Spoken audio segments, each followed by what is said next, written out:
Martinsell. Now I was here 2 videos ago. I'm actually filming this the day that 2 video ago video goes live. I'm whispering because I know there's lots of wildlife here. I've seen some deer on the way here in the field. Completely missed it. And since getting the Sony A7RIV and the long lens teleconverter, I'm able to get, and with the crop as well, I'm able to get 600mm, 26 megapixels, 400 using the full 60. So my aim in the near future, and living in Wiltshire, is to try and do a little bit of wildlife photography in amongst my landscapes, because I'm always seeing wildlife out before sunrise. So yeah, that's the plan. I'm carrying this in one hand and carrying you in the other. Women say men can't multitask. I beg to differ, but you see that, Darren? Let me focus.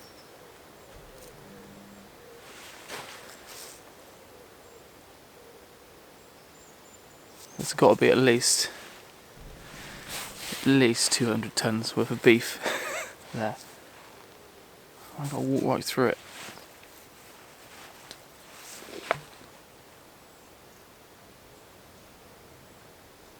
I'm sure it'll be okay. But yeah, I'm gonna just take it steady, which is what I do anyway. But I'm gonna try and look out for that wildlife rather than startle it. Fumble around and then it's too late, it's gone. And now I've got the gear to do it. Why not have a little go? Right, let's get through these cows. Nothing to see here.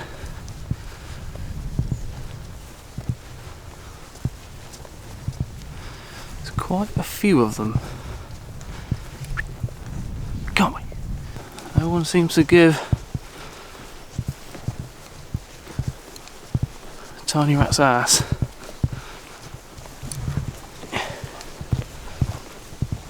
See you, missus.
Right, I'm really sorry if you can't hear me, but it's very windy. I've come to a classic shot, a shot that I've shot several times before, but really want that, you know, what we all strive for, that mist. And I am really in the mist now. The wind's kicked up a little bit, which is a real problem. There's lots of moving parts up and around the top of my frame. So I'm trying to, I don't know, I started to try and control that, but it's just not going to happen. So anyway, I'm around 6 seconds. I'm bracketing because there's some real hot spots down in my vanishing point, right on the horizon, right in the infinity. F16 because I want that depth of field. I'm about 1.5 meters, 2 meters away from my main subject, which is this tree on the left, which arcs over the frame. So in F16 with a 24-70 at around 40 mil. Originally I put the 16-35 on, thinking I'd get real close, but it was just including too much sky. I don't want them real high highlights all distracting in the top. I don't really want to focus stack this situation because of the moving leaves. It's just going to cause me grief when I'm blending them together. So I'd rather try and pull back a little bit, compress the scene by using a slightly local focal point, and to simplify my process after. And that's a key part of landscape photography, in my opinion, especially now the digital age. And I wasn't lucky enough to be around, you know, when all you had was the darkroom, but you have to think about the files you want to work with in post. I know likes of like Gavin Hardcastle and Nick Page and will always say that they shoot for their processing, and it is true. Think of taking an image as collecting data, and that way is the more data you collect, the more you'll be able to do in post. So try and get it right in camera for your base shot. Take bracketed shots, take focus stack shots, and then you've always got all the information that you could possibly need, especially with a 60 megapixel or 61 megapixel sensor like the A7RIV's got, and you use, you know, the GM lenses are just so sharp. I'm gonna have so much information. My laptop's just gonna go. It's just gonna blow up. But yeah, it's a tricky shot. It's not ideal because of the wind.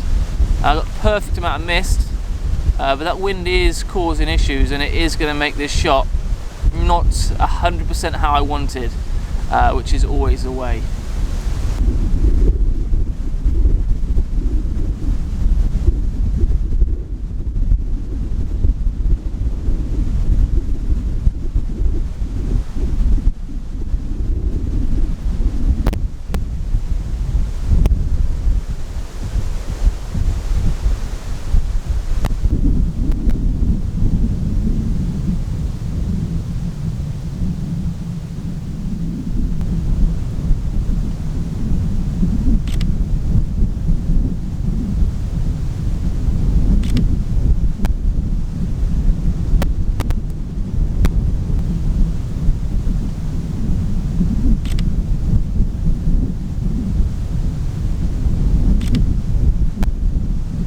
So I should mention I'm using the new, well, it is their latest polarizer from Case, and the new K9 system.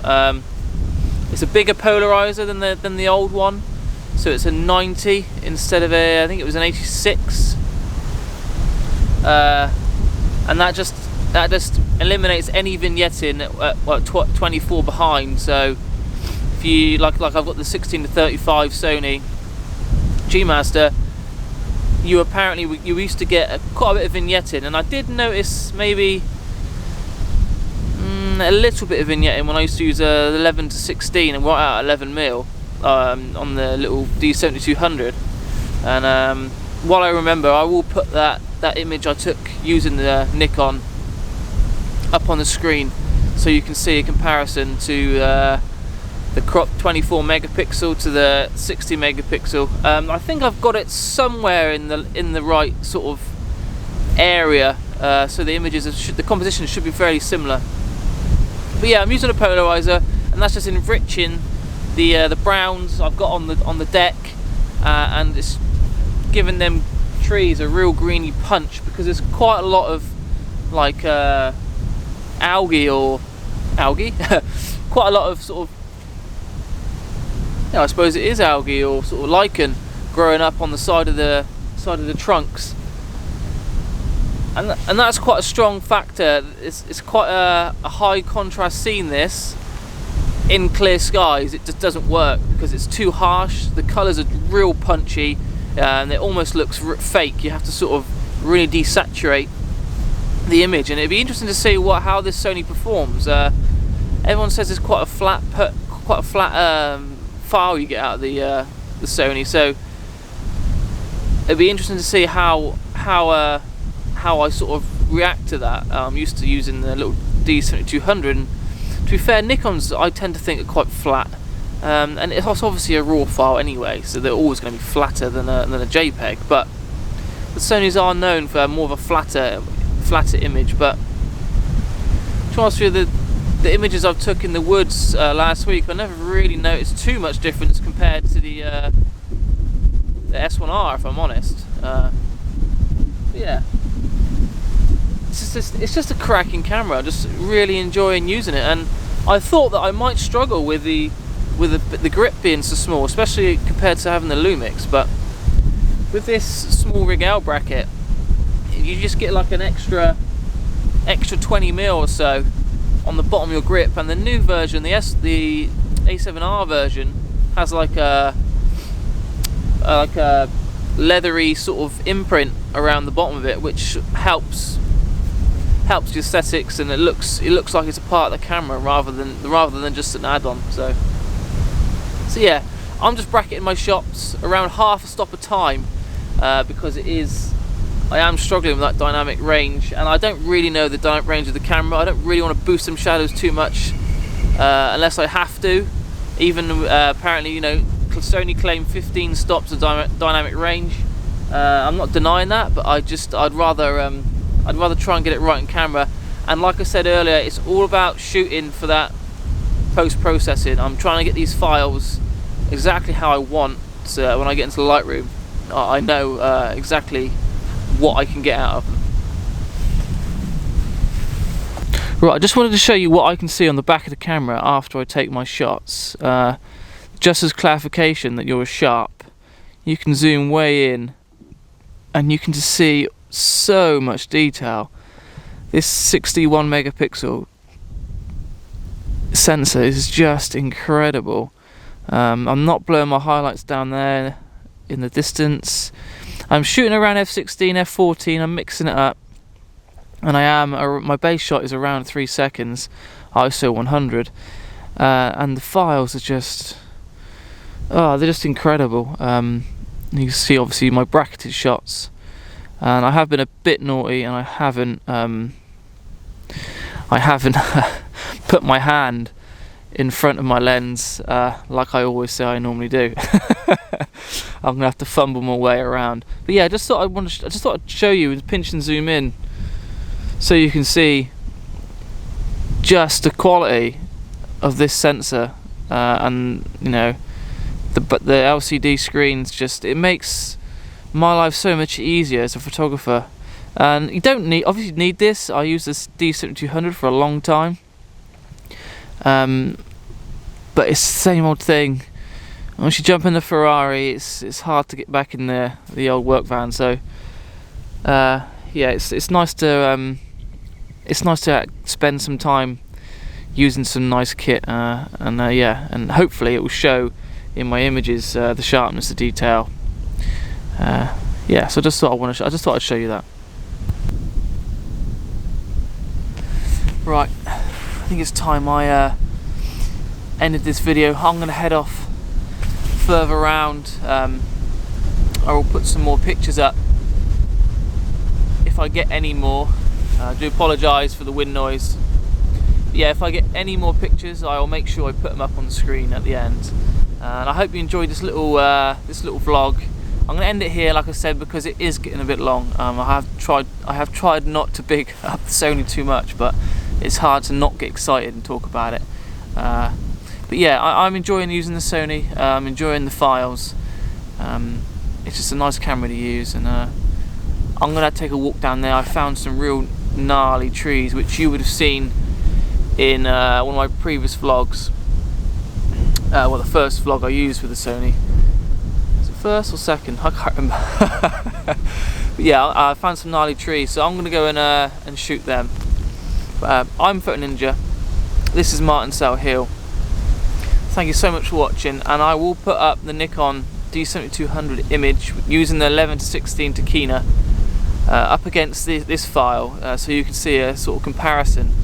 I know you're only viewing it on YouTube, but it'll give you an idea.